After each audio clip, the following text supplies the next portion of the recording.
Bonjour à tous, dans cette vidéo je vais vous présenter l'enfilage et l'utilisation de la Singer Novacelia. Voici la machine que je vais vous présenter aujourd'hui. Je vais comme d'habitude commencer par vous montrer l'enfilage de la machine, puis ensuite je vais vous montrer comment on l'utilise. Tout d'abord pour faire une canette, je vais passer mon fil ici derrière la pâte métallique, puis derrière celle-ci.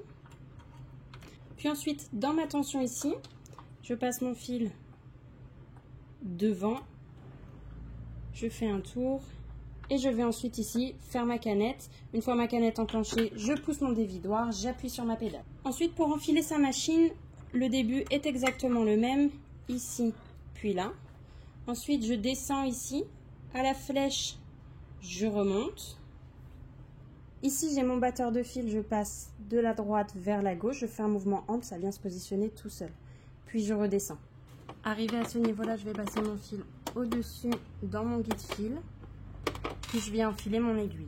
Soit j'enfile mon aiguille manuellement, soit j'utilise mon aide à l'enfilage qui se trouve ici juste à gauche. Et comme d'habitude, une fois mon aiguille enfilée, je place mon fil sous le pied presseur à l'arrière. Pour positionner ma canette, je viens pousser cette petite partie noire pour enlever ma plaque à glissière. Je viens positionner ma canette dans ce sens-là, dans le sens inverse des aiguilles d'une montre. Ici, vous avez un petit schéma au cas où vous vous en rappelez plus. Je positionne ma canette bien à plat. Et je vais venir faire passer mon fil derrière cette pâte métallique.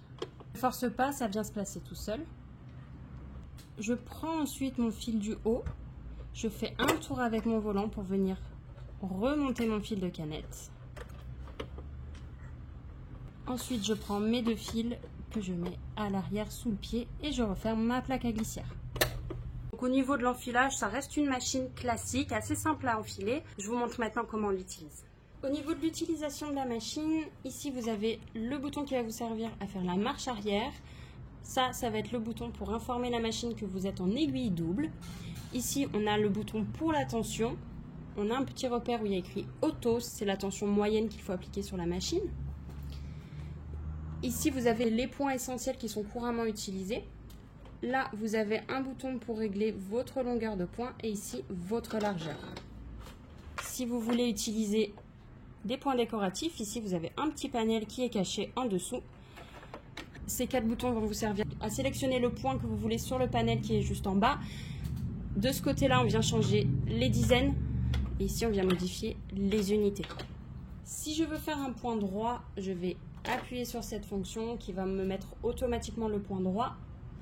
On ne le voit pas parce qu'il y a un petit peu trop de luminosité, mais le bouton apparaît un petit peu en rouge, je ne sais pas si vous le voyez. Donc là, je suis en point droit. Je fais quelques points. J'appuie sur ma marche arrière pour faire mon point d'arrêt. Et voici mon point droit. Si je souhaite faire un zigzag, je vais rapidement appuyer sur cette fonction. Et voici mon zigzag. Je vais vous montrer comment faire si vous souhaitez faire un point décoratif. Si je veux faire par exemple ce point-là, le point numéro 15, je vais venir faire plus pour ajouter une dizaine et plus pour atteindre le 5 pour pouvoir obtenir le point numéro 15. L'intérêt de bien laisser ces fils sous le pied presseur et à l'arrière, c'est d'éviter, comme ici, qu'ils viennent se bloquer en dessous. Et voici un joli point décoratif. J'espère que cette vidéo vous aura plu. Vous voyez, c'est une machine qui est relativement simple à utiliser, assez ludique. N'hésitez pas à nous demander si vous avez des questions dans les commentaires, on les lit tous et on y répond. Partagez cette vidéo autour de vous pour nous soutenir. Et si cette vidéo vous a plu et vous a aidé, pensez à nous laisser un petit like et pensez aussi à vous abonner. À bientôt!